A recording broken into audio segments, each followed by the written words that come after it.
السلام عليك يا أبا عبد الله. السلام عليك يا ابن رسول الله. السلام عليك يا خيرة الله وابن خيرته. السلام عليك يا ابن أمير المؤمنين وابن سيد الوصيين. السلام عليك يا ابن فاطمة سيدة نساء العالمين. السلام عليك يا ثار الله وابن ثاره والوتر الموتور. السلام عليك وعلى الأرواح التي حلت بفنائك.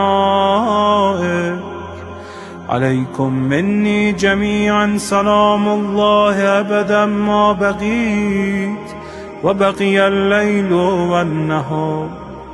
يا أبا عبد الله.